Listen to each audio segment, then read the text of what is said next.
Belum nonton, silahkan yang sudah subscribe klik tombol jempolnya, like-nya, dan juga share serta komen ya.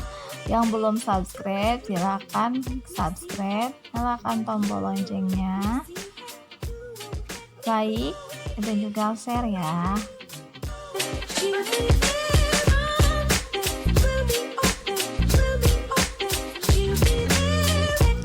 Assalamualaikum warahmatullahi wabarakatuh. Ketemu lagi dengan saya Usini Dewi Wahyuni. Di video kali ini Ube akan membahas bagaimana sih perbedaan antara reseller dan dropshipper. Nah, dalam bisnis online itu istilah reseller dan dropshipper ini sangat-sangat penting ya, karena kita harus paham dulu apa itu reseller dan dropshipper sebelum kita menjalankan bisnisnya. Pertama di sini istilah reseller dan dropshipper ini sama-sama persamaannya yaitu sama-sama jualan produk orang lain ya, tanpa istilahnya jualan produk orang lain gitu ya Kak. Dimana dropshipper adalah orang atau penjual, tidak perlu menyimpan atau memiliki stok barang. Sedangkan di sini reseller itu adalah orang yang menjual kembali produk maupun jasa dari distributor, produsen, atau supplier yang sudah bekerja sama dengan pelaku bisnis tersebut. Ada beberapa perbedaan antara dropship dan reseller. Nah, di video kali ini Ube akan membahas perbedaannya reseller dan dropship. Terletak pada apa perbedaannya? Yang pertama pada stok barang. Di sini reseller ini sistemnya menjualkan produk orang lain dengan membeli produk ke distributor. Artinya kalau reseller ini harus stok barang dulu baru dijual kembali. Sedangkan dropship ini tanpa perlu stok barang kita udah bisa berjualan. Artinya kita hanya memposting foto-foto produk aja, kemudian kita posting di media sosial dan udah bisa berjualan dengan mengambil markup atau keuntungan dari harga pokok penjualan produk tersebut. Jadi yang diterima itu hanya keuntungannya saja kalau dropship. Kemudian dari hal modal,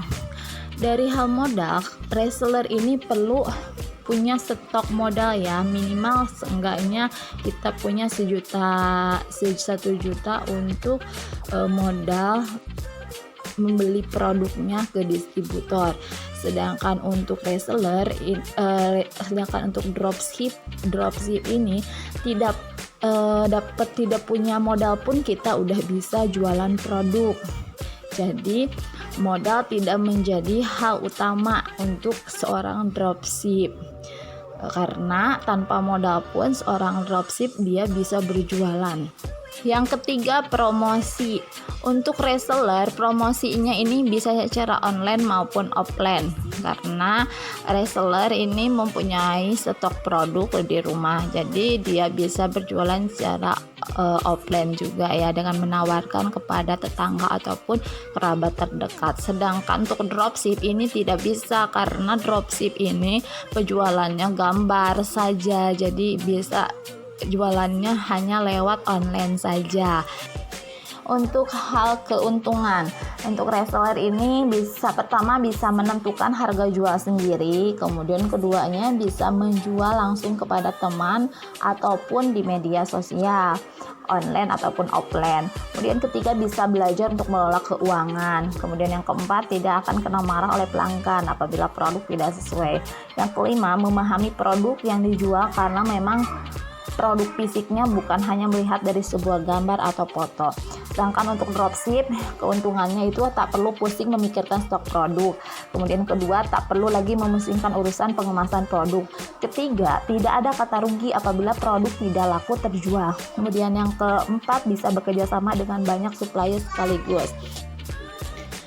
Kelima, resiko ya. Resikonya menjadi reseller dan dropship nih, dua-duanya juga ada resikonya ya. Kalau untuk resiko jadi reseller ini pastinya udah bisa dibayangkan ya, misalnya banyak barang yang tidak laku terjual, udah pasti kita mengalami kerugian, dan mau gak mau nih daripada tidak terjual sama sekali, kita jual harga di bawah harga pasaran gitu, daripada produknya tidak terjual. Jadi banyak banget rugi ya jadi di sini ya. Tapi kalau misalnya barang laku habis, Kak, banyak banget keuntungannya kalau untuk reseller. Menjadi seorang dropship juga itu ada kekurangannya.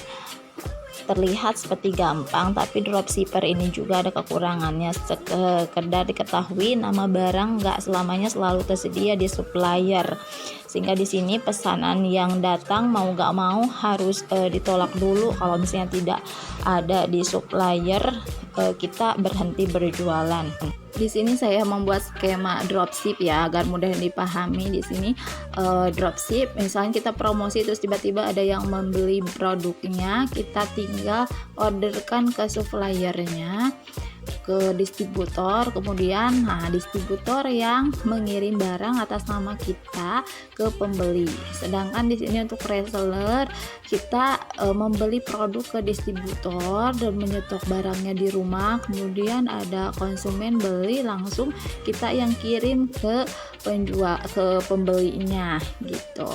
Lebih singkatnya begini ya untuk skema reseller. Ini di sini reseller ngorder produk ke penjual ataupun produsen atau distributor ya. Reseller membeli produk ke distributor, kemudian sesudah ditotalkan sama distributor, reseller melakukan pembayaran ke penjual. Kemudian penjual menerima pesanan dan melakukan packing. Penjual mengirim pesanan si reseller tersebut. Nah, setelah barangnya sampai baru dipasarkan sama si reseller ke konsumen.